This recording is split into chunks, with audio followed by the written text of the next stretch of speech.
All right, this video will deal with parts of chapter 3. Specifically, we're going to look at molar mass, conversions between moles and grams, and percent composition and empirical formula.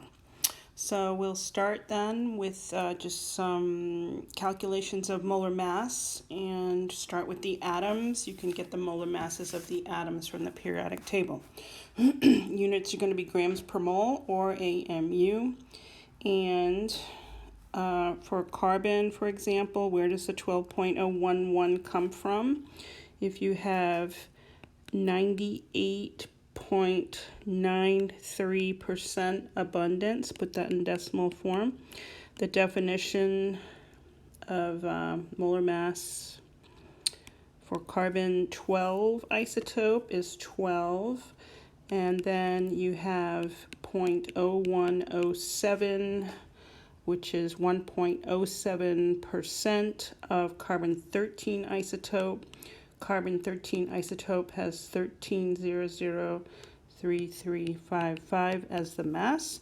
You calculate that, you're going to get 12.011. I rounded to 5 sig figs. That's usually sufficient for what we want to do. So you look in the periodic table, you're going to see 12.011 grams per mole, or you can say AMU. All right, sodium's got 23 and so on. Then molecules bonded together, atoms bonded together to form molecules. So you have C6H5 COOH here. That's called benzoic acid. And you don't really need to know the structure of the molecule, although it's always pretty interesting to do that. But you just want to get the masses of the from the table, periodic table. And for this one, you're going to need carbon, hydrogen, and oxygen. And so the molar mass calculation, okay, the way this is written, you've got actually 6 carbons here and 1 carbon here. You have 5 hydrogens here and 1 hydrogen here. And it's actually, I think I will draw out the structure for the molecule just so that you see why it is done that way. You have 6 carbons in a ring, and one of them is connected to this group called the... So for this molecule, there are alternating single and double bonds, and then we would find that, let me see what I'm going to do here. This carbon wants 1, 2, 3, 4 groups of electrons. This carbon wants 1, 2, 3, 4. So you have to add in another bond. And if you go around like that, this would be the formula for benzoic acid. Okay, we're going to do this in detail later, but I just thought you might be interested in it now. So in other words, why do we have the C6H5 part right here? That's this part right here. That's C6H5. And then the rest of it is COOH. So it tells you, so when the molecule is written this way, it tells you something about the structure. All right, anyway, we don't care about that right now. We want to just look at the molar mass of the compound, right? Oops. Wrong button there. There, okay. So for benzoic acid, there are 7 carbons, so 7 times the mass of carbon, 12.011. There are 6 hydrogens, 6 times 1.008. There are 2 oxygens, 2 times 16.00. And this one works out to be 122.1. You can say grams per mole. All right, the next one is an ionic compound. First of all, let's back up. What's the difference between molecular compounds and ionic compounds? Molecular compounds have all covalent bonds. Covalent bonds are these guys right here. So those are covalent bonds. Ionic bonds are different. We talked about that before. You have that plus-minus combination, that electrostatic interaction. So in the case of ammonium sulfate, the polyatomic ions ammonium are each one is +1, are attracted to sulfate, which is -2, and then those units, polyatomic ion units, arrange themselves in the crystal and in the unit cell. All right, so then in this case, you've got 2 times the mass of nitrogen, which is 14.00, plus you have 8 times the mass of hydrogen, 1.008. Then you have sulfur, which is 32.00. And I think that might be wrong. I'm not going to look it up right now. I think it's 0.06, but let's not worry about it.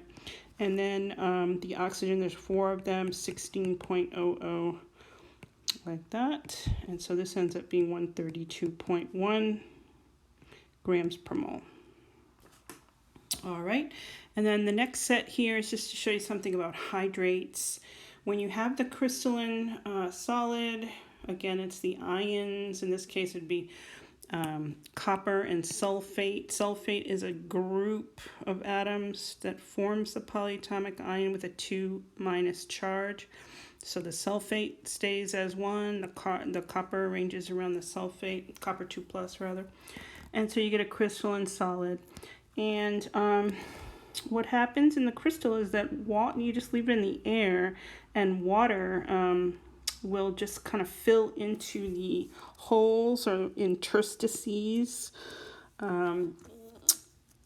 that are associated with the crystalline lattice. So in the case of copper sulfate, you can have 5 waters, and that's per copper sulfate unit. And then in the case of calcium sulfate, you can get 2 different ones. The first one has half a water molecule in 1 unit of calcium sulfate. It's called the unit cell. You can look up the unit cell. I'm not going to talk about it, but it is kind of part of the discussion. It's not something we're going to deal with in detail. And then the other half of the water is in the next unit cell.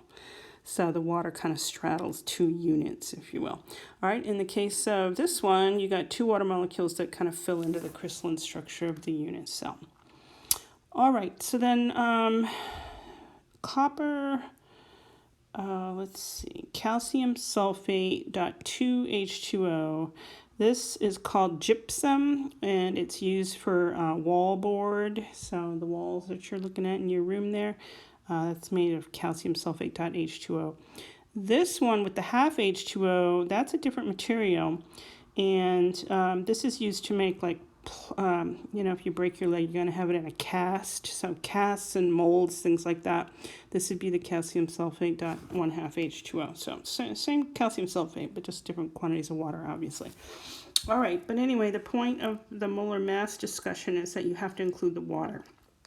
Now, in the chem lab, you can take copper sulfate .5H2O. You can weigh it to figure out how many grams you have, and you're going to need the molar mass of the hydrated compound, including the 5, in order to get the correct number of moles. And moles to mass we'll look at in just a few minutes. But you can actually do an experiment where you put some copper sulfate .5H2O in a crucible and you heat it with a Bunsen burner, and you can actually burn off or heat off evaporate off is a better word, the 5H2O. So then in the experiment, you would see that the mass of the copper sulfate is going to decrease. So then you'd use a different molar mass to calculate moles and so on. All right, getting ahead of myself, but you'll see what I mean. Okay, so then if you want to do the calculation, let's do it for this one, the calcium sulfate .2H2O. And you're going to take the mass of calcium, which is 40.08, and then sulfur, that's what it was I needed before, 32.07. This should be a 7 right here. And then 4 times for the hydrogen, 1.008, and then you got 4 oxygens in the calcium sulfate, and then 2 oxygens in the water. So you can just say 6 total. You can do it that way. 6 times 16, like that. And then you have 172.0 this is going to have 4 sig figs, so 172, let me check the sig figs here, yeah, I think so, 172.2, nope, 1 grams per mole. All right, so the point is that you're going to include the water. Now, if you wanted to, you could just say 4 times the mass of water, which is 18.02. Whoops. All right, so now that we know about molar mass, how can you convert to moles? So if you have 10 grams of carbon, how many moles are contained in that? Obviously, the molar mass will be involved. So if you take 10 grams of carbon, and you want to know how many moles you have, you're going to use this factor label method. You go to the periodic table and you set it up so that the grams of carbon cancel and the moles of carbon are what you end up with. Then you go to the table and you say, okay, well, there's 12.011 grams in 1 mole of carbon. And so that's going to be 0.833 moles of carbon. All right, as simple as that. Then you have the next one, and the question is how many atoms are in 152 grams of carbon. So you got grams of carbon. In this case, you're going to go to moles of carbon like you did in the last problem, and then you're going to keep going to figure out the atoms, and then Avogadro's number will be involved in that. And the rule here is you just set up the units, set it up so that the units cancel and you end up with what you want, and then you kind of put the numbers in where they go. Hard and fast way to do it, and it's a very organized way to do it too. I hate grading exams where students kind of calculate each step and write it down, and pretty soon, you know, there's a big mess all over the paper. You can be very systematic about it. Okay, so how many grams of carbon are there per mole of carbon? 12.011. Now we have moles of carbon because the grams have canceled. Okay, then we want to get rid of the moles and go to atoms. So moles to atoms. All right, and then how many atoms are there in a mole? That's going to be 6.022 times 10 to the 23rd atoms per mole. And so you have it there. The moles cancel. Now you have atoms. And this turns out to be 7.62 times 10 to the 24 atoms of carbon. Okay, very systematic way to do it. Okay, number 3, what's the mass in grams of 1 carbon atom? Okay, so that you're going to start with 1. So with all these calculations and conversions, start with what you have and work your way towards what you want to calculate. So in this case, we have 1 carbon atom. Remember, that's a exact number, so you can put as many zeros as you want. 1.000 carbon atoms. If we need another 0, we can put that in. And we're going after mass. You know you're going to need molar mass for that, so it would be wise here to go from atoms to moles. Sometimes you have to think about this stuff a little bit before you start. 10 to the 23rd atoms in a mole of carbon. Now you have moles of carbon. Then you want to know the mass. So next you're going to go grams. You're going to go from moles to grams. And how many grams are there? 12.011 grams in 1 mole. So this one ends up being 1.994 times 10 to the minus 23rd grams. Okay. Grams. That's how many grams are on 1 carbon atom. So see how small that number is. Okay. So then the next one is, what's the mass of 3.01 times 10 to the 23rd atoms of nitrogen? Okay, so you're going to start with what you have. 3.01 times 10 to the 23rd atoms of nitrogen.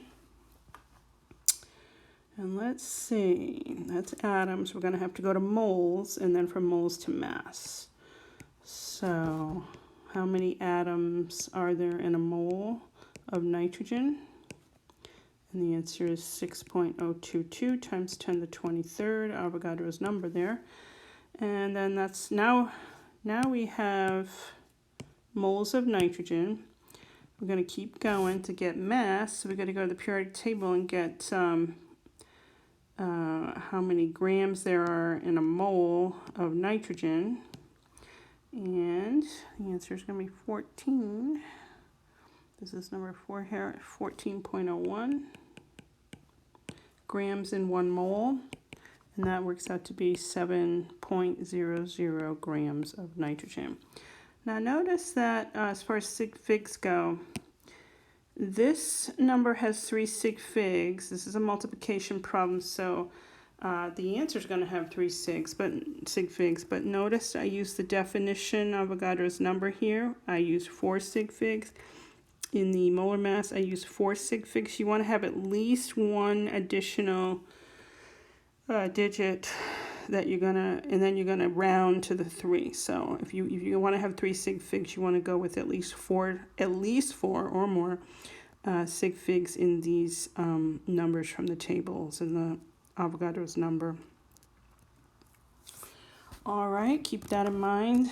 Then let's see, make some room here. How many oxygen atoms are in 1 mole of CO2? So start with what you have.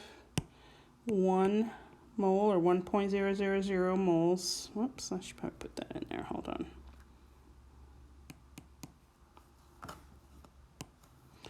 1.00 moles of CO2. Yeah, that's a measured amount there. Okay, how many oxygen atoms? Oh, so look at this one. It wants to know how many oxygen atoms. So you got the molecule here, CO2. First, we're going to get how many molecules of CO2 there are, and then we're going to look at the fact that there are 2 atoms of oxygen for every 1 molecule of CO2. Okay, so we're going to go moles of CO2. Let's see, for this one, you can, well, there's no grams involved in this one, so just go ahead and go to molecules. So this is going to be how many molecules of CO2 are in 1 mole of CO2. And the answer is Avogadro's number, 6.022 times 10 to the 23rd. Okay, so then if we stop there, we've got the number of molecules of CO2. That's not what we want. We're being asked for the number of atoms of oxygen. So the next step would be to say that there are 2 atoms of oxygen in every 1 molecule of CO2. All right, put that all together.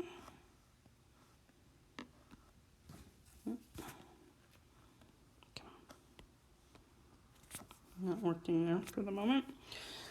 Okay, so then we're going to have the answer to number 5, 1.20 times 10 to the 24th atoms of oxygen. Quite a few oxygen atoms there in a mole of CO2.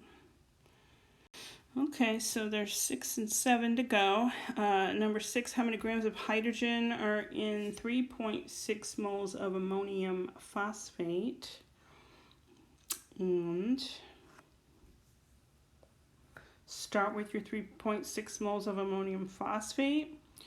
You use molar mass to go to grams of ammonium phosphate. And then we want to go from grams of ammonium phosphate to grams of hydrogen. Okay. So this one, you got 3.6 moles ammonium. Notice ammonium has got a +1 charge. Phosphate has a -3 charge, so you're going to need 3 ammoniums there for every 1 phosphate. Okay, so we're going to go moles to, in this case, you don't need molar mass here. You just want to know how many moles of hydrogen there are in the molecule, right? So 12 moles of hydrogen for every 1 mole ammonium phosphate. Okay, so moles of ammonium phosphate cancel. You have moles of hydrogen. Question is, what is the mass? So then you use the molar mass, 1.008 grams of hydrogen per mole of hydrogen. And let's see if everything cancels here. And that. So we're going to get grams left over. And the answer here is 4.4 grams of hydrogen in 3.6 moles of ammonium phosphate. All right, number 7, you have ammonium phosphate again. In this question, how many grams of hydrogen are 15 grams? So really the difference between these two questions are 3.6 moles, how many grams of hydrogen? 15 grams, how many grams of hydrogen? So the only difference is you first want to start with your 15 grams of the compound, go to moles of the compound, like up here, and then the rest of it would be the same. All right, so then you can start with 15 grams, and there's no decimal zeros there. Ammonium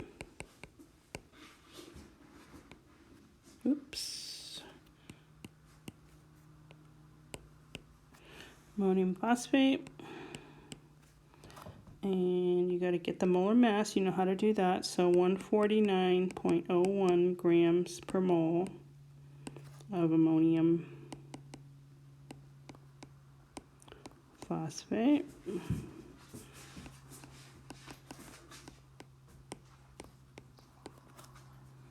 And then next we're going up to the hydrogen here. So now we have moles of the molecule. Now we want to know how many moles of hydrogen are there in the molecule, or in the 1 mole of molecules, I should say.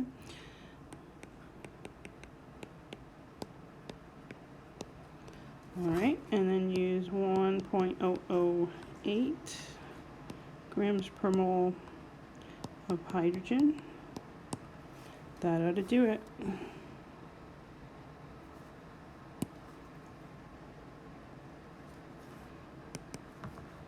So that ends up being 1.2 grams of hydrogen. Okay, I think that looks right. Yeah, that looks good. Okay, so grams to moles to molecules and atoms of a certain element within a molecule. That's pretty much what we've done. Okay, now we're going to switch topics and talk about percent composition. Percent composition is going to be defined as the percent of total mass contributed by each element in a compound. Another way to say it is the mass of an element in the compound divided by the mass of the molecule. So how much carbon is there in benzoic acid, for example, by mass? And of course the mass of the molecule here is the molar mass, right? All right, so that's useful information, you know, how much carbon is there in the molecule, that sort of thing. So here, oh yeah, this one's carbon. This one is, excuse me, C8H8O3, and this is an organic molecule. It contains carbon, all covalent bonds, because it's just non-metals bonded together. It's called wintergreen oil. That would be the common name of the molecule. And if you've ever had a wintergreen lifesaver, that is the flavor of that molecule. It's an interesting molecule because you can try this sometime with your little brother or sister. Give them some wintergreen lifesavers and put them in the closet and tell them to bite down on it. And what they open their mouth, they're going to see a glow. It's a phosphorescent molecule. So and it's called triboluminescence, where when you bite down, you put pressure on the molecules, and then as a result, they glow green. Anyway, so let's see here. What is the percent composition? And that when you see percent composition, you want to know what the percent composition of each element is. So this is just kind of a general term there, but it means for each element. And then later we can look at the mass of carbon in a 50-gram sample. Excuse me, get another cough drop here. Okay, so we're after then the percent composition for wintergreen oil. And we could start then with the molar mass of wintergreen oil. So this is going to be 8 times the mass of carbon plus 8 times the mass of hydrogen plus 3 times the mass of oxygen. And this molar mass, 4 sig figs, let's go ahead and go with 4 here, 152.2 grams per mole. All right, then we want to look at the percent of carbon. And the percent of carbon will be 8 times the mass of carbon. So this is a percent by mass, divided by the total mass, which is 152.2, times 100, and you get 63.14% carbon. All right, then you can look at percent hydrogen. There are 8 of them, so this will be 8 times 1.008. This should not have that extra 0 in there.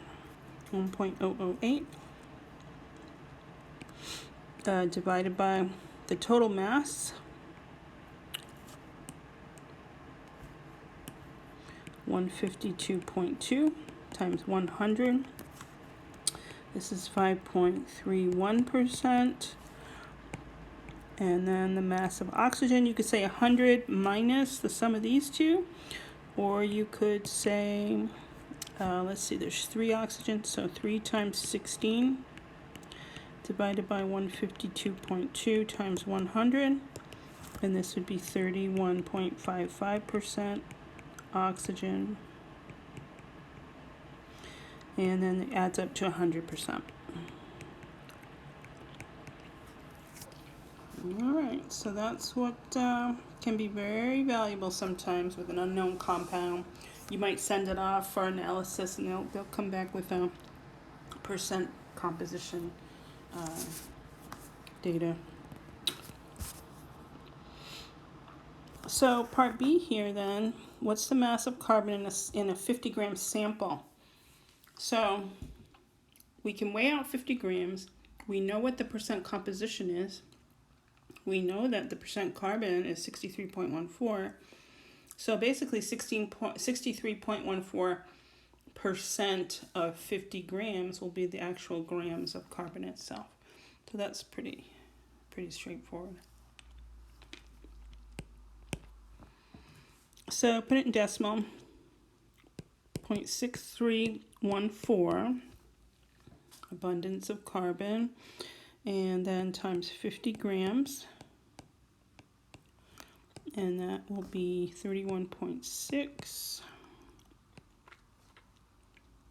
Let me go back and look at the precision on this one. Yeah, 50.0. So it's 50.0. So then you have 3 sig figs, and this is grams of carbon. All right, this molecule, this wintergreen molecule, just for fun, I'm not going to ask you for this, but you got that 6-membered ring again with the alternating single and double bonds.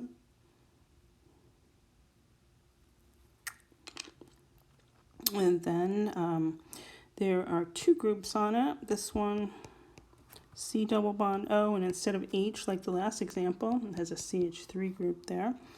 And then this one is just an OH group. That's called a hydroxyl group. So alternating single and double bonds like that.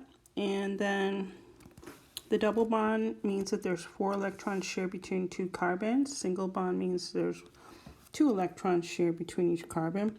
And then each carbon wants 4. 1, 2, 3, 4. This carbon has 1, 2, 3, 4. Again, we'll get to that later. So that's wintergreen oil. And by mass, this is 63.14% carbon. All right then, let's see. Our next topic is empirical formula.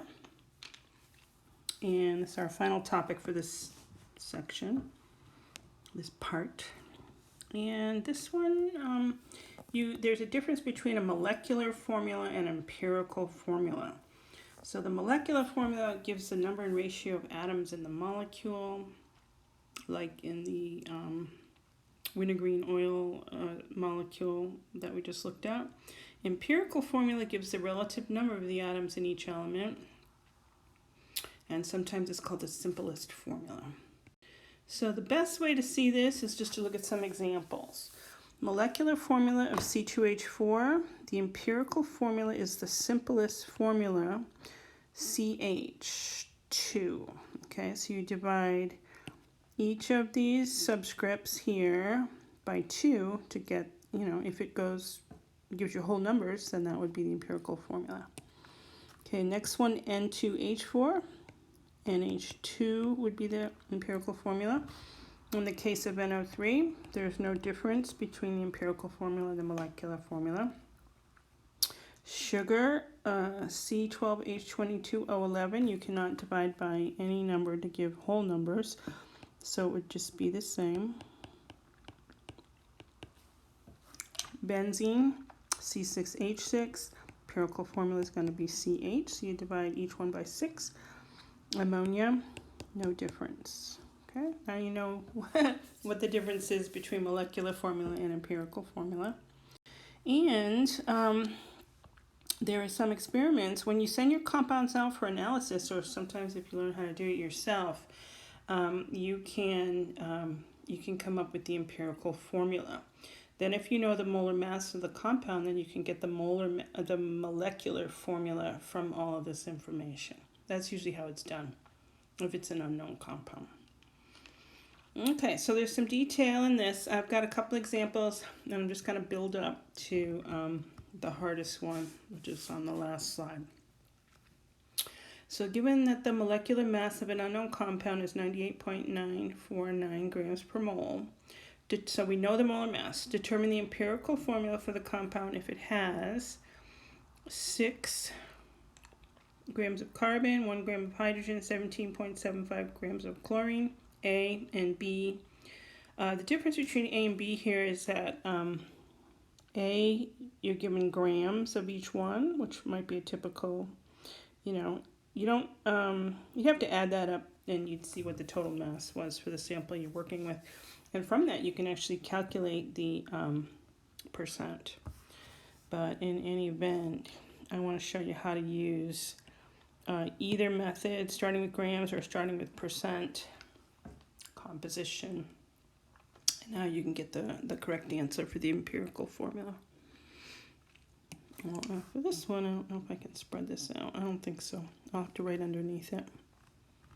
Okay, that molar mass we're not going to need until later anyway, so let's just go ahead and shove that off the screen and just work with these numbers there. Okay, so A, what you want to do for empirical formula, now think about what we just did with percent composition. That was a ratio of masses. In the case of empirical formula, this is a ratio of moles. Remember that. That will help to guide you on a test situation. You don't want to mix them up. So this is going to be a ratio of moles. So what you want to do is take the grams of each one of those, 6 grams of carbon, 1 gram of hydrogen, and 17.75 grams of chlorine, and you want to go to moles. So with the carbon, 12.011 grams of carbon per mole of carbon. So you're going to end up with 0.499 moles of carbon. For hydrogen, 1.008 grams per mole, and then that will give 0.999 moles of hydrogen. For chlorine, 35.453 grams per mole for chlorine, and then this will be 0.501 moles of chlorine. All right, from this you can look at it and know that it is a 1 to 2 to 1 ratio. They're not always that simple. You can't always just look at that and know what the ratio is, but you can see it here. So if you don't know, you want a systematic method here, and this is the way I do it. Not everybody does it this way. So I write out with some space large letters for the elements. Then I put the moles for each one, and then I divide by the smallest number.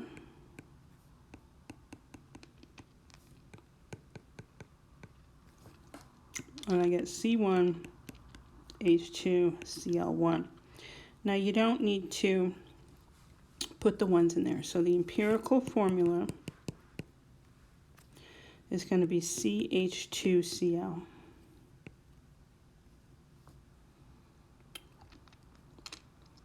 Okay, now let's go to the other method. We'll do the same thing. We'll get the same answer using the other method, and then we'll come up with the molecular formula.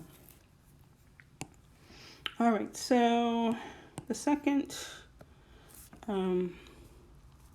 part B was 24.24% of carbon, 4.040% hydrogen, 71.72% chlorine.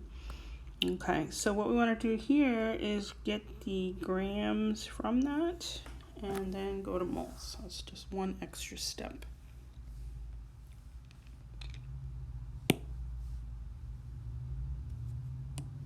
Oops.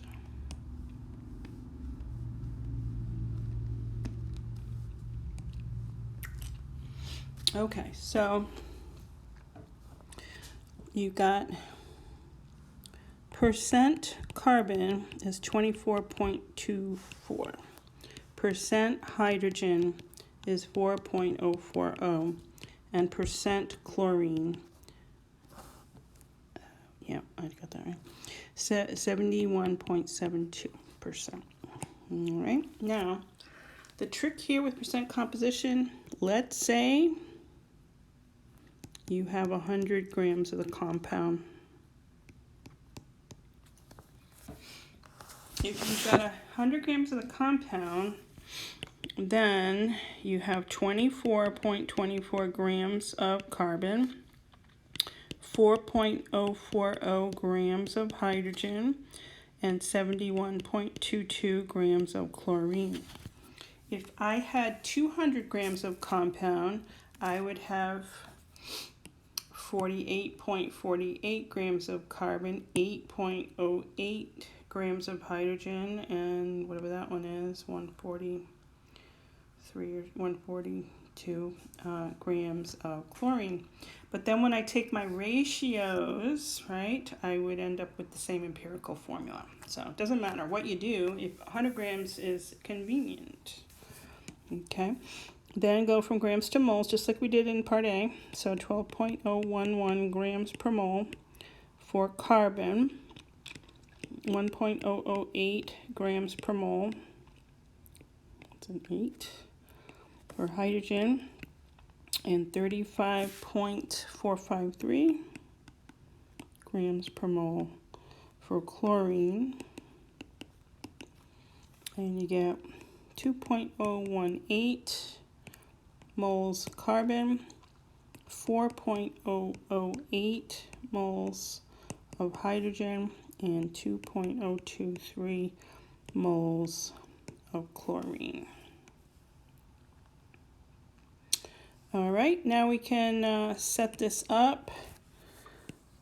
Divide by the smallest number of moles. You don't have to do it this way. You could just find the smallest number here, divide each of the three numbers by it, and just write it over here. That's fine. Not a big deal. 2.0. I like this because I can just visualize it. It helps me to not lose track of what I'm doing.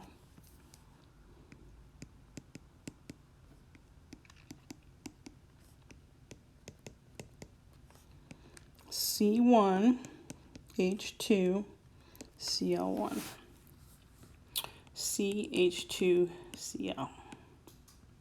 Okay, so we got the same answer using different starting information. Now we want to, not sure it actually asks for this in this first problem, but I'm going to do it anyway. We want to, I'll call it part B. I don't think it's written that way, but part B would be, what is the molecular formula,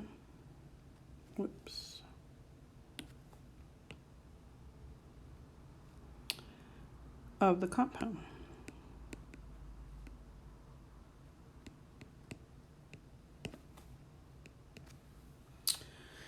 So in the beginning of the problem, I'm not going to scroll all the way back up there, you were given that the molar mass was 98.949 grams per mole.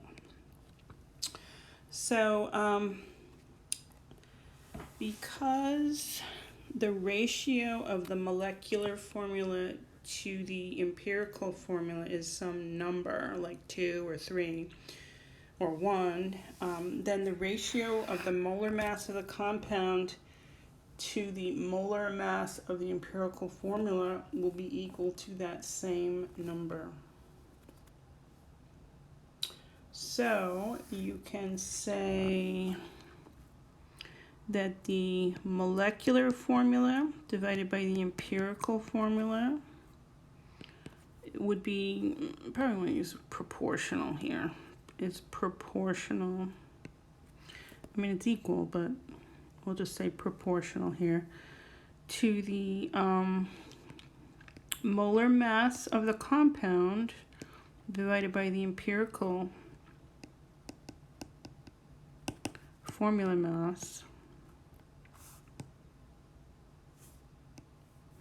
So the same molecular formula divided by empirical formula is proportional to the molar mass divided by the empirical formula mass. And that's how you do it. Okay, so you need to figure out the empirical formula mass of the compound.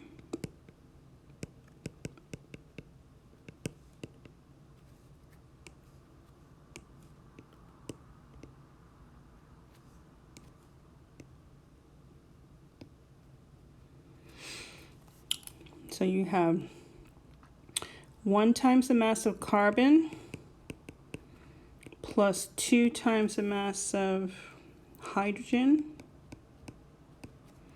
plus 1 times the mass of chlorine. And so the empirical formula mass is 49.480 grams per mole. Now take the ratio of the molar mass to the empirical formula mass. You're given the molar mass to be 98.949 grams per mole divided by the empirical formula mass, 49.480. And that number turns out to be 2.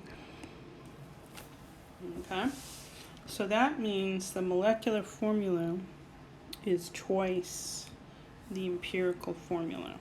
Okay, so the molecular formula then, actually let's go ahead. So the empirical formula is CH2Cl, and then the molecular formula is going to be C2H4Cl2. All right, so you take each of these numbers, multiply times 2. The molecular formula for this compound, let's see, you got 2 carbons, so it's going to be something like this. I would go ahead, you don't have to, but You're going to make 6 bonds, 4 of them to hydrogen, and 1 of them to chlorine. You don't have to worry about this part at this point in the semester. But this would be dichloroethane.